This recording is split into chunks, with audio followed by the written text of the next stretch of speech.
Hi guys, welcome to another Mike's Shed. My God, setting up half the time for a video is the hardest thing I find. It does my head in.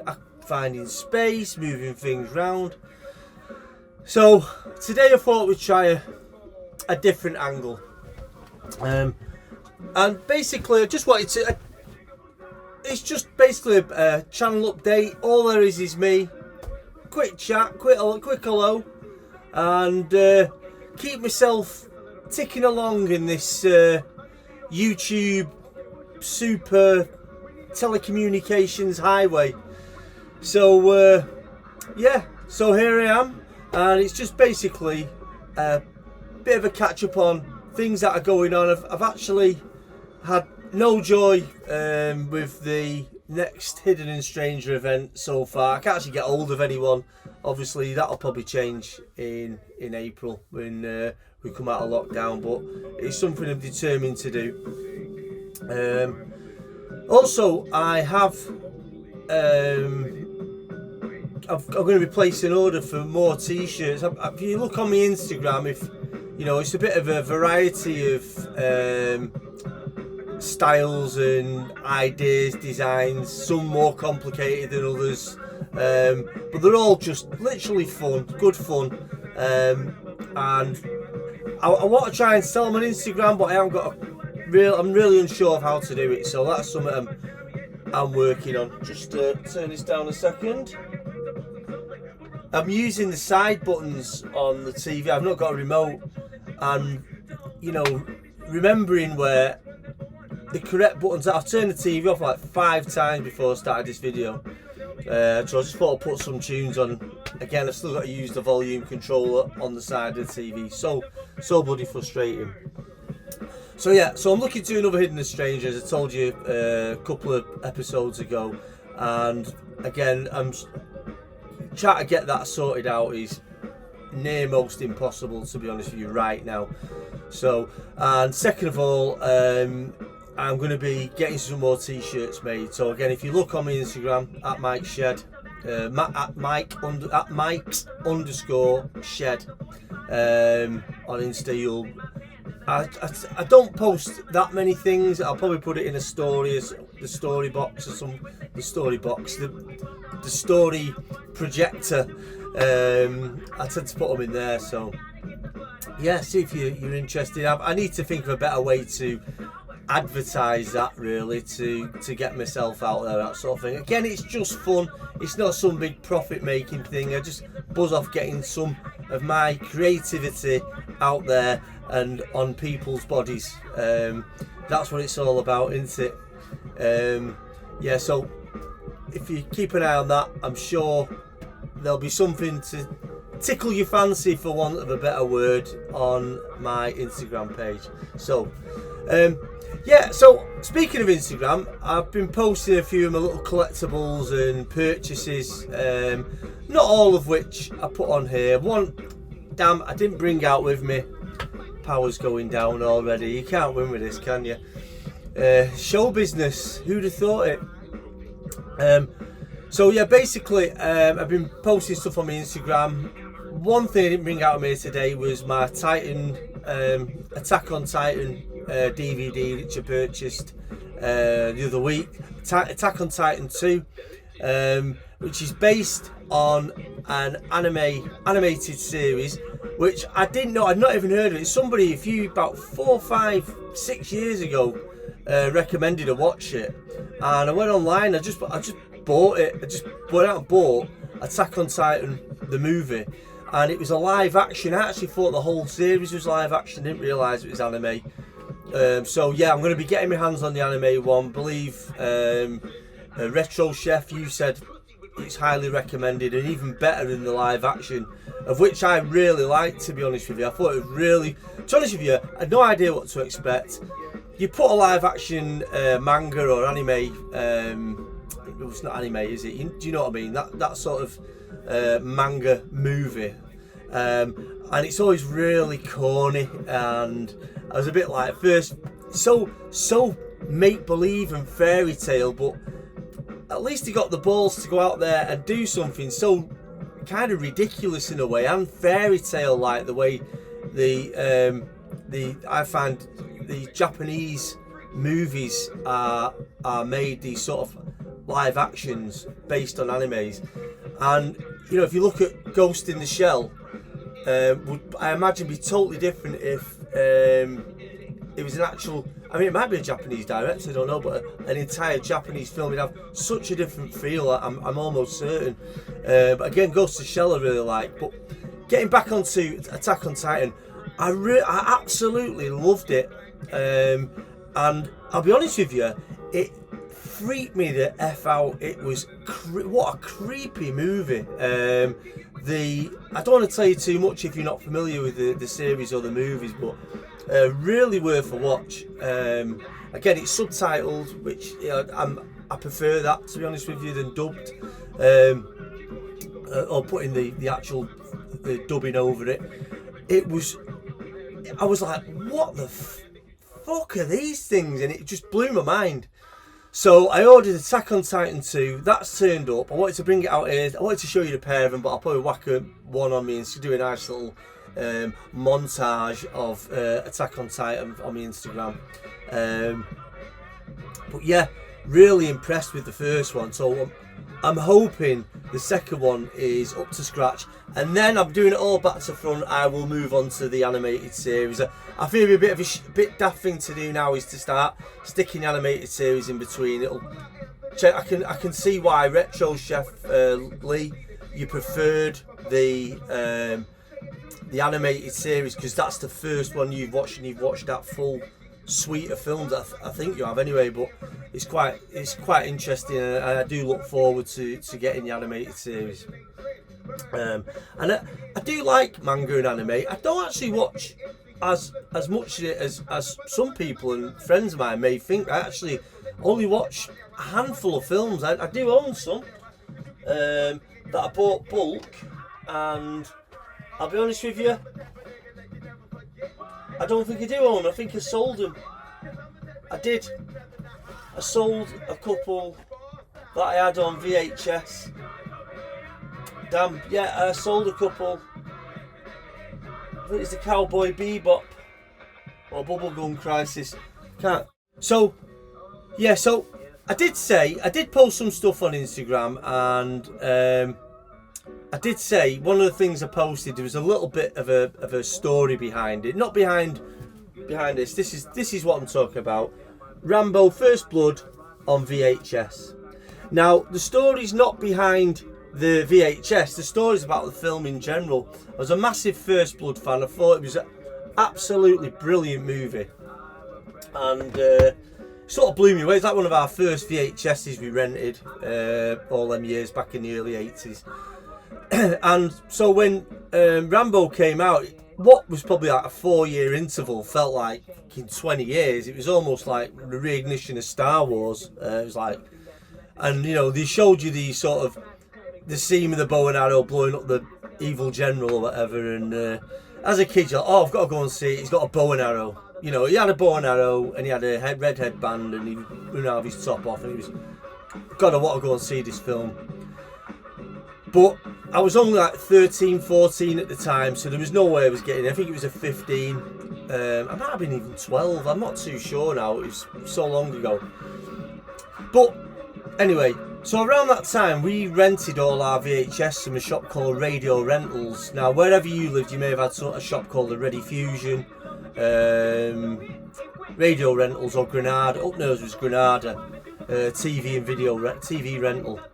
And that's pretty much where you'd get all your VHS from for renting over the weekend.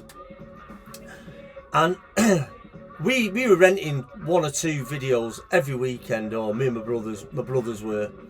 And obviously we built some really good credit with the store. We rented our TV from Radio Rentals. We rented the video from Radio Rentals. And as I said before, our video, they eventually sold, when we finished paying the video off, they asked us, do we want to buy it? And my mum went, yeah, we'll buy it. How much more? She paid 15 quid.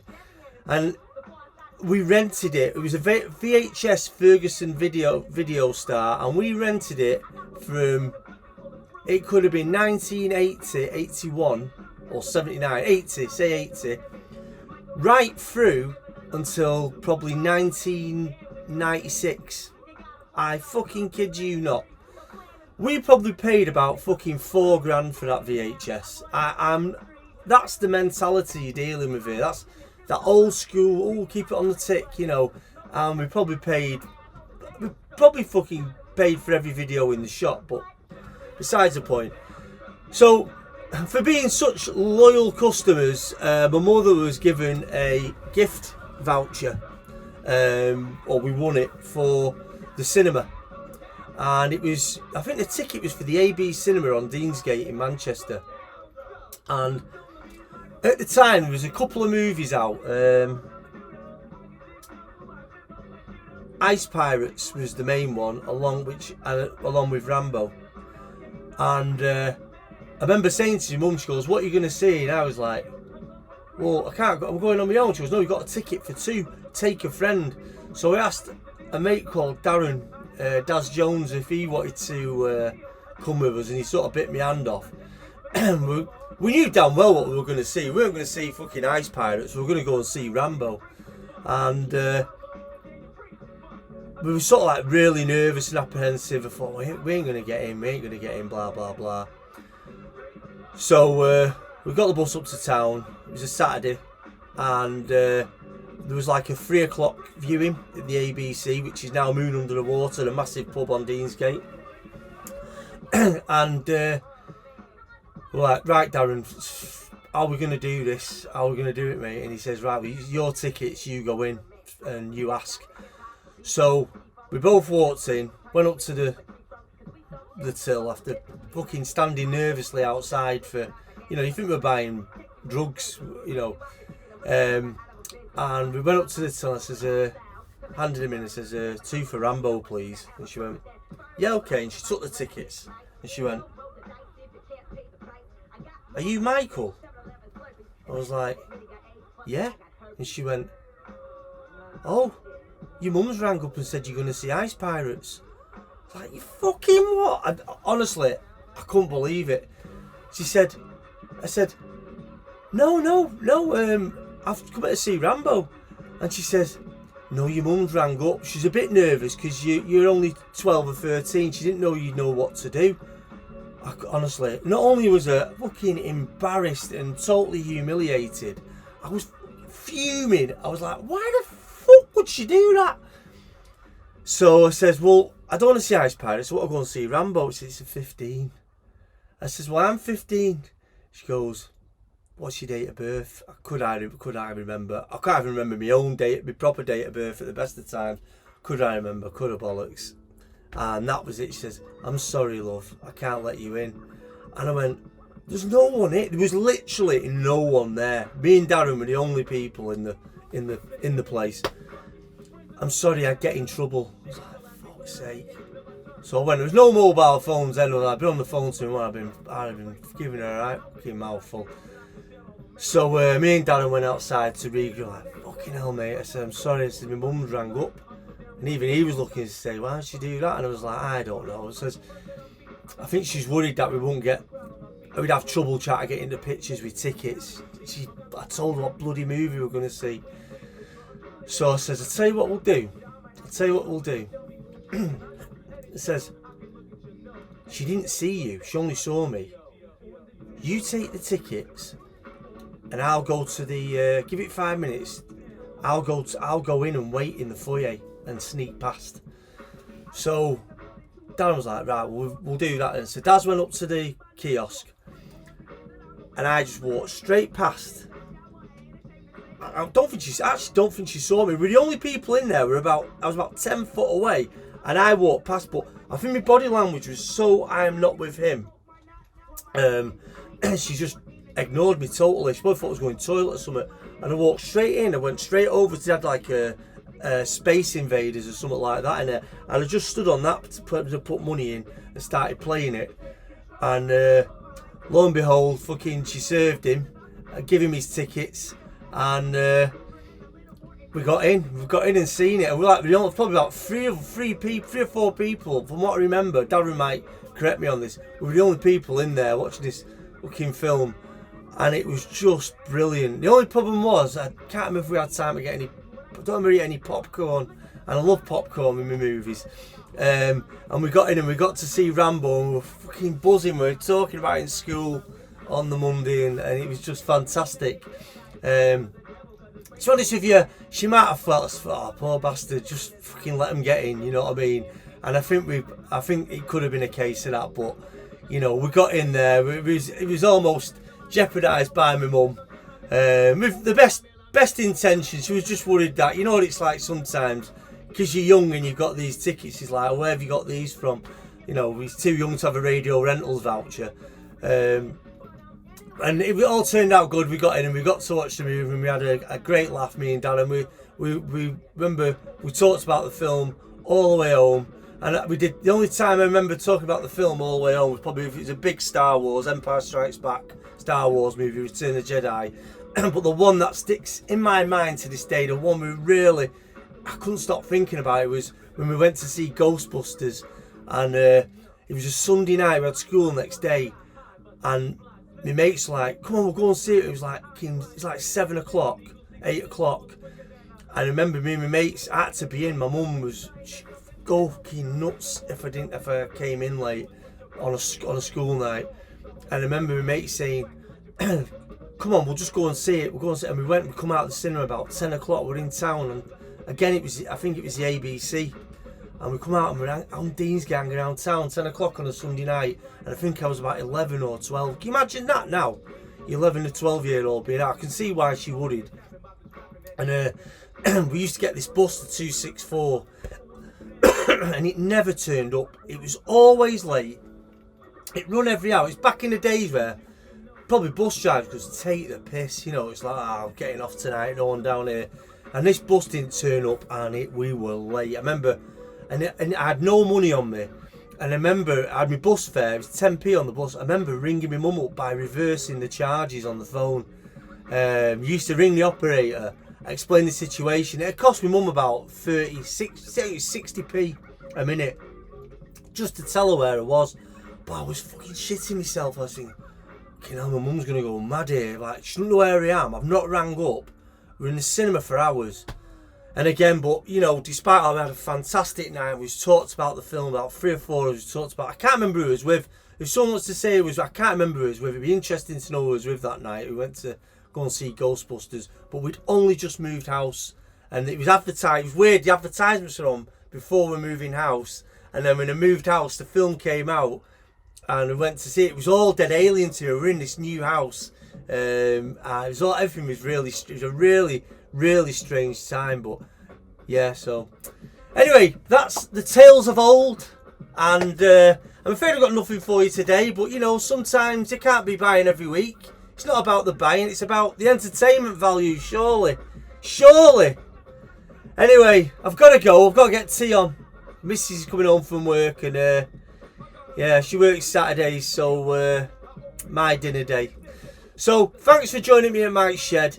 Hope to see you all soon, and take care, and thanks again.